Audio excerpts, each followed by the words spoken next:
So when I was growing up, I had this CD, and it was a CD of songs based on Bible passages.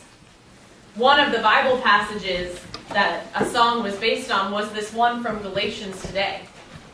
The fruit of the Spirit is love, joy, peace, patience, kindness, goodness. The fruit of the Spirit is faithfulness, gentleness, and self-control. Now the song taught me the fruit of the Spirit. The whole CD taught me about the Bible in ways that I probably wouldn't have learned about it otherwise. Taught me passages of the Bible that I may not have otherwise known as a child, because they're not always the ones that we might study in Sunday school. But there's something about this text, about Galatians, that didn't strike me as a child that seems glaringly obvious today. The fruit of the Spirit is singular. There's one fruit of the Spirit, and it manifests itself in many different ways. But when we teach this passage to children, we like to talk about, love, the banana, and joy is like a kiwi, and peace is like an orange. I know James has come home with several drawings of the different fruits of the Spirit, and yet Paul uses the singular, the fruit of the Spirit. It's made even more obvious by what comes before, where Paul talks about the fruits of the flesh, the fruits of our sinful nature, qualities that are undesirable and un-Christ-like.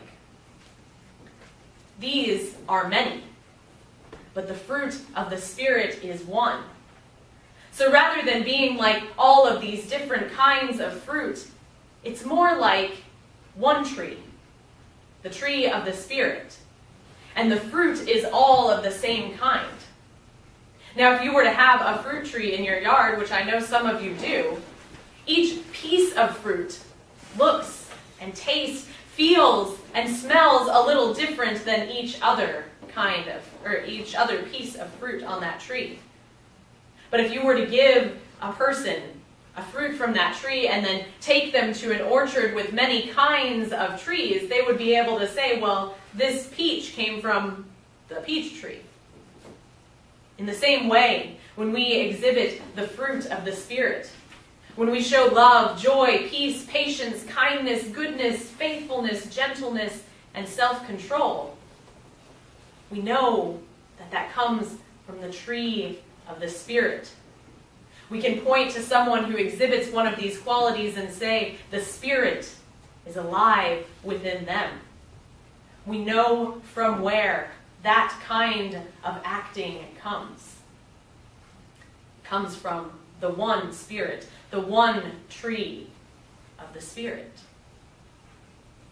In other places, particularly in Philippians, Paul talks about how we must all have the same mind. And that mind is the mind of Christ. And here, Paul teaches us that we are all of the same Spirit as well, the one Spirit. We are all one in Christ. And we are all one in the Spirit. And the qualities, the fruit of the Spirit, comes out in each of us. We can know that we are all one because of the way that Paul talks about the Spirit. The way Paul talks about the things that show that we are in the Spirit. And what's interesting about these qualities is that they are more about others than they are about us, right? Love and peace, faithfulness, all of these are more about others than about ourselves. And so when we live by the Spirit, we live outside of ourselves. We care at least as much about others as we do about ourselves. We don't live, as Luther calls it, curved in on ourselves. That is a fruit of our sinful selves. That is a fruit of the flesh, living curved in on ourselves, living selfishly. I like to think of it kind of like a flower. Think about a flower with its petals closed up. Now, yes, that's how all flowers start. But if a flower remains closed up, curved in on itself, then the insects and the animals that depend on the nectar of that flower for life will pass on by because they know they're getting nothing from that flower. If the flower remains curved in on itself, closed up, then the pollen contained within it cannot be shared with other flowers that need it. They may survive, but they'll be less than they could have been with that flower contributing. If the flower remains curved in on itself, we miss the beauty of the open flower, stretched out toward the sun, wide. If it remains curved in, it will die. In the same way, when we remain curved in, selfish, focused on ourselves, we die. Those in community with us pass right on by because they know they will get nothing from us. And the whole community suffers. Perhaps the community can continue even when we are curved in on ourselves, but it will be less than God ordained it to be. We will not fulfill our purpose as long as we are curved in on ourselves. It is only when we open, like the flower, when we are, in fact, vulnerable, like the flower that is open, that we truly live out the qualities, the fruit of the Spirit. And this is what Paul is talking about at the beginning of this passage when he says, "For freedom, Christ has set us free." We are not made free so that we can remain curved in on ourselves. We are made free for the sake of the world. We are not made free so that we can run around willy-nilly doing whatever it is we think is good for us, without regard for our fellow human beings and the rest of creation.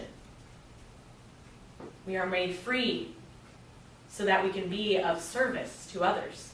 We are freed from self-love so that we can serve and love others. We are not made free so that we can do whatever it is our heart desires. We are made free to do what God has created us to do.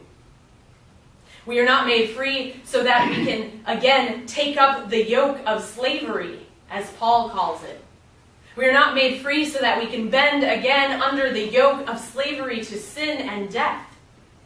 We are made free so we can stand tall and proud, knowing that the promise of new life and resurrection is sure, and we are granted that promise. We are not made free to keep the good news to ourselves. We are made free so we can share it with the whole world. We are made free so the world can point to us and say, "The Spirit is alive there." So the world can look at us and say, "That is one made in God's image. That is one shining Christ's light to the world." So let us be free, as Christ has made us free. Let us go showing love, joy, peace, patience, kindness, goodness, faithfulness, gentleness, and self-control. Let us go so that we can tell the world that Christ came. He lived among us. He died. He rose again, and he will return. Not so we can stay curved in on ourselves, but so the whole world can know that they are loved, that they are children of the promise, that resurrection and new life are real, and that we are free. Be free as Christ has made you free. Amen.